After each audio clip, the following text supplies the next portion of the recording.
So SZA is stepping into the spotlight for the 2025 Super Bowl halftime show, but it's not just her incredible voice that has everybody talking. No, the real news is that she's backing Kendrick Lamar. Now let's just say Kendrick's got a track record for throwing major shade at Drake right now, and rumors are swirling that Drake might have been harassing SZA back when they dated. This Super Bowl performance might just blow the lid off some deep drama.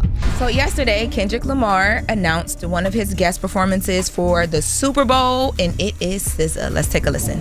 So here's the deal. SZA is confirmed as a guest performer at the 2025 Super Bowl, and she'll be sharing the stage with Mr. Kendrick Lamar. Now, as you probably know, Kendrick and Drake have had a long history of bad blood. Their beef has been served to us over the years through diss tracks that shook the industry. And to top it all off, one of those tracks had Kendrick making some serious allegations, claiming Drake might be a, you guessed it, PDF file. Keeping the body in motion, getting that wind up. You know, this field a lot bigger than what people think, so that's a must. Exactly. Now, I've been thinking about a guest performance. But here's where it gets even spicier, because word on the streets is that Kendrick might perform one of those diss tracks during a halftime show. And you know which one we want to hear. In front of the whole wide world, though? And guess who's standing right beside him, backing him up? That's right, Miss SZA. You know the internet's already losing its ever-loving mind over all this. But let's rewind a little bit. Did you know that SZA and Drake actually dated back in the day? Because their relationship didn't exactly have a fairy tale ending. Allegedly, one of the reasons for their split was Drake's creepy behavior towards her. Some rumors even claim he harassed her during their time together. And if that's not enough to make things awkward, SZA's decision to perform with Kendrick Lamar, who's been super vocal about calling Drake out, is only adding more fuel to the fire. People are already speculating that this could be SZA's subtle way of exposing Drake for what he allegedly did to her. And honestly, it's all feeling way too calculated just to be a coincidence. A genius with a genius, Luther, 30 for 30. Like, would you and Kendrick together consider doing a joint album? Like, we would love to see. I would love that. I would love that. But in a new Rolling Stone cover story, SZA opened up about her short-lived fling with Drake back in 2009. And let me tell you, the details she spilled are making everybody side-eye their history a little bit harder. She described their situationship as childish, saying, "We were really young. It wasn't hot and heavy or anything. It was like youth vibes. It was so childish." Now, if we're digging into the timeline, though, Drake first brought up their past in his 2020 collab, Mr. Right Now, with 21 Savage, where he rapped, "Yes, that she wanna F to some SZA weight, cause I used to date SZA back in 08. Well, SZA later clarified on social media that it was actually in 2009, adding, "I just didn't want anybody thinking anything underage or creepy was happening. Completely innocent, lifetimes ago." So it was this boy that I, just like a boy that I liked and I've been seeing, and we had like been kind of talking, and like I wasn't giving him any play because I liked my boyfriend. Right. But wait, y'all, doesn't that sound like she was hinting at something, very much something? Like, why did she even feel the need to clarify? Because Drake's innocent rhyme about dating SZA back in 08 had her scrambling to make sure people didn't think he crossed any lines. It was giving major damage control vibes, and honestly, this might have been a breadcrumb leading us to the bigger picture of Drake's questionable history with young women. A big deal because it was something that I like knew about already. Like, I obviously know that we talked to each other when I was a lot younger and when he was a lot younger, and like. Well, Drake has been called out multiple times for behavior that people have labeled creepy. For example, remember that infamous concert moment where he had brought a 17-year-old girl on stage? He started complimenting her, saying things like, "I can't go to jail yet, man," and even kissed her on the cheek. The audience was uncomfortable for her, and clips of that moment still circulate as proof of his sketchy antics. Y'all gonna have me get carried away again. I get in trouble for this. How old are you?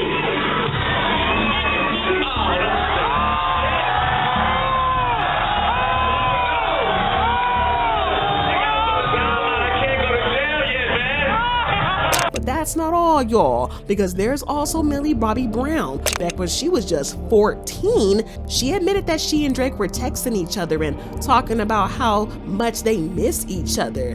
What? Why is a grown man texting a teenage girl like that? A great friend and a great role model. You know, we just texted each other the other day, and he was like, I miss you so much. I was like, I miss you more. About boys, he helps me. What? Yeah, he's great. He's wonderful. I love him. What's his advice with boys? You know, that stays in the text messages.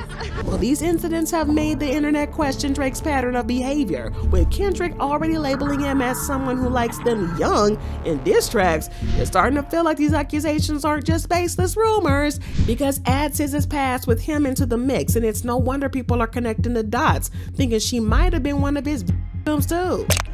This was backstage and I heard like Drake in 20, and then I was like, what? And then when I saw it, I was like, this is insane.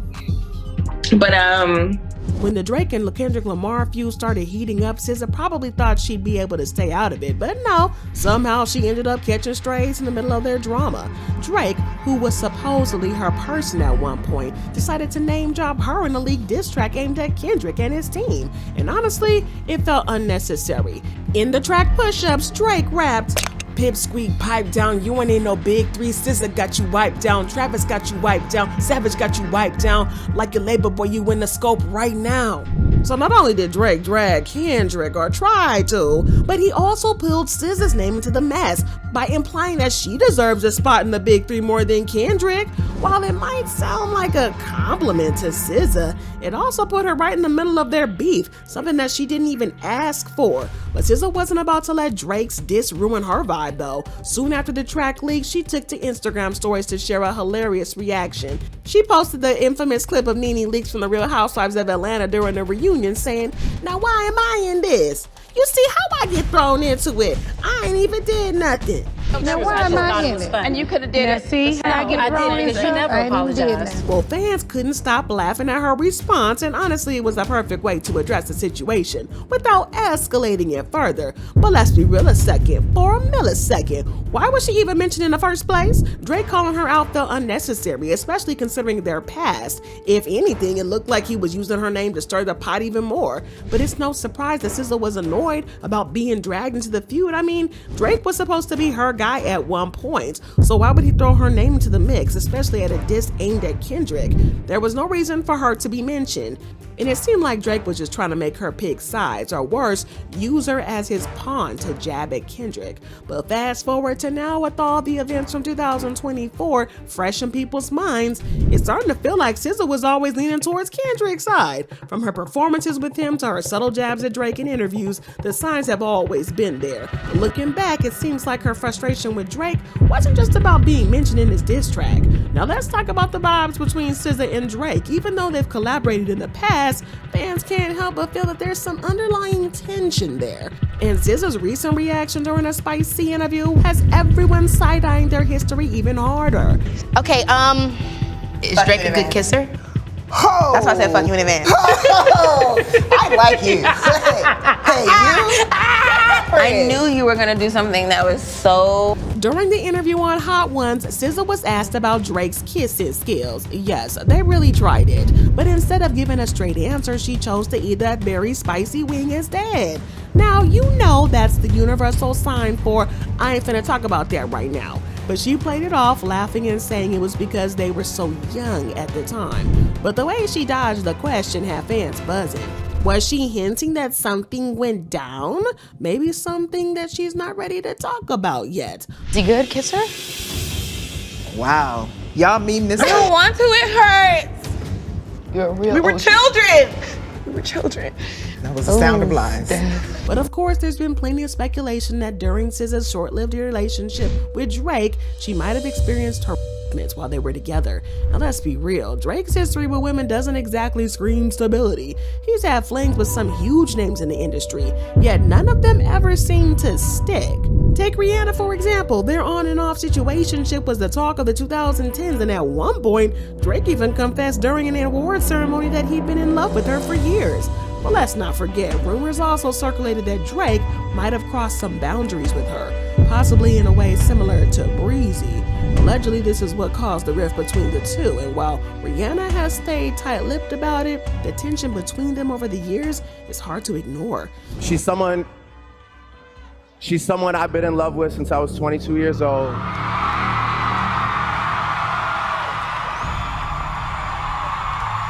And And then there's Serena Williams. Oh, let's not forget Georgia Smith. From music muses to high-profile icons, Drake has been painted as the nice guy who swoops in but doesn't stick around. The pattern here is hard to miss though. Lots of women, no real commitment, and whispers of drama or discomfort once the relationships end. It's given major nice guy energy, but not necessarily in the way it's meant to be flattering. Horny because him and Serena have beef right now. Wait a minute, he has beef with Serena? Drake consistently mentioned Serena, so when Kendrick came out and slammed Drake, he explicitly said, don't mention Serena. But even beyond their personal history, SZA might have hinted at feeling harassed by Drake in a professional sense too, because at one point she claimed that she suspected Drake was sabotaging her music career. While she didn't elaborate on exactly how, fans have speculated that her struggles in the industry might have been tied to their past relationship and whatever went down between them. And it's not uncommon for artists to feel stifled or overlooked in certain situations. And given Drake's immense influence in the music world, it's not a stretch to imagine how SZA might have felt overshadowed or manipulated. But fast forward to 2023 and Drake and SZA finally dropped their first ever collaboration, Slime You Out. The song debuted at #1 on the Billboard Hot 100, becoming a major hit for both artists, but behind the scenes, it was far from smooth sailing. In an interview with WSJ Magazine, SZA revealed that she wasn't exactly thrilled with how the collaboration played out. She shared that Drake used her first take of the song for the final version, despite her submitting a second draft with updated vocals. She didn't hold back, saying it almost felt like Drake was trying to sabotage her. I just handed in the first draft to Drake and he's putting it on his album. I'm scared because I handed in a second vocals and he didn't use that, she explained. And now I'm like, are you trying to sabotage me? I know that's not true. I literally know that's not true, but that's how bad I felt about my first draft. She admitted that when things come from an effortless place, it's hard for her to enjoy them, but the frustration she described has fans wondering if it was connected to her earlier suspicions of Drake's influence on her career. Was this just a creative conflict, or was there something deeper at play? If the tension over the vocals wasn't enough, Slime You Out also sparked a public controversy thanks to its cover art. Drake used the image of Halle Berry getting slimed in the 2012 Nickelodeon Kids' Choice Awards, but there was one problem. He didn't get Miss Berry's permission to use it, and Halle Berry was not happy and she made it known. She posted a cryptic message on Instagram that read, "Sometimes you have to be the bigger guy, even if you're a woman." Later, when asked directly about the situation, she revealed her disappointment, saying, "Drake didn't get my permission. That's not cool. I thought better of him." In response to a comment, Halle added, "When people you admire disappoint you, you have to be the bigger person and move on." Well, fans couldn't help but feel like that last comment was a subtle jab at Drake. Clearly, she felt betrayed and her words made it obvious that she didn't appreciate being blindsided like that. But Halle's comments about being disappointed in someone she admired hit hard, and it feels way similar to SZA's own frustrations with Drake. Whether it's over their collaboration or her career as a whole, there's a clear sense that SZA trusted Drake at one point, only to feel let down by his actions. But let's not forget, they were romantically involved at one point. That makes everything even messier. Fans are now questioning if this pattern, Drake doing things his way without considering the feelings or input of the women involved, might be a part of a larger issue. Whether it's SZA's vocals, Halle Berry's photo, or even his previous relationships, Drake's actions keep raising red flags and it's not looking good. But here's where things get really interesting, because SZA actually sat down and interviewed Kendrick Lamar for the Harper's Bazaar 2024 November Voices issue. And let's just say, they weren't holding back, because Kendrick used the moment to reflect on his diss track aimed at Drake, and his words were loaded with meaning. When SZA asked Kendrick about his perspective, he explained that he doesn't see himself as an angry person, but believes in the balance between love and war. He said, "I don't believe I'm an angry person, but I do believe in love and war, and I believe they both need to exist. My awareness of that allows me to react to things but not identify with them as who I am." It was like he was saying, I'll stand my ground when I need to, but I'm not just out here beefing for the sake of it. And honestly, that sounds like a subtle way of justifying his diss tracks against Drake. Kendrick was standing on big business, and he wasn't just throwing shade for no reason. He was standing on his principles. But when they got to discussing the song, "They not like us, they not like us," Kendrick explained what that phrase means to him. He said, "Not like us is the energy of who I am, the type of man I represent. Now, if you identify with the man that I represent, this man has morals, he has values, he believes in something, he stands on something. In other words, Kendrick was drawing a line between himself and people who, in his eyes, lack integrity or don't live up to the certain standards. He added, he's a man who can recognize his mistakes, not be afraid to share them, and can dig deep into fear-based ideologies or experiences to express them without feeling like he's less of a man. So it's hard not to feel that Kendrick was taking subtle shots at Drake while explaining. The whole not pandering line definitely felt like a jab. And let's be real, SZA didn't exactly disagree. From the way the interview went, it was clear that she understood and maybe even supported Kendrick's perspective. Now, given SZA's past experiences with Drake, it's easy to see why she might have been nodding along during this conversation. Kendrick's comments about standing on morals and values could have hit close to home for her, especially if she felt like Drake had let her down personally or professionally. But fans have been quick to point out how comfortable she seemed during the chat. It's like her actions were quietly saying, yeah, I see where you're coming from. Whether it was from her experience with Drake or her growing alignment with Kendrick, it's becoming clear whose side she's on in this ongoing drama. Because we, the thousands of Drake's exes and shouties, have voted to join forces and officially unionize as the United Kings of Aubrey. It is time that we stand up and fight for our rights. But what do y'all think about this? Do you think that SZA's decision to perform with Kendrick at the Super Bowl is her way of siding with him in the Drake feud? Could her past with Drake and the tension of over slime you out really be connected to Kendrick's diss tracks? And here's the big one. Do you think Drake's pattern of behavior might finally catch up with him now that people like SZA are subtly backing Kendrick's claims? Let me know your thoughts and comments below. And I got to know what y'all think about this drama. And don't forget to smash that like button and hit subscribe because you don't want to miss the next juicy deep dive.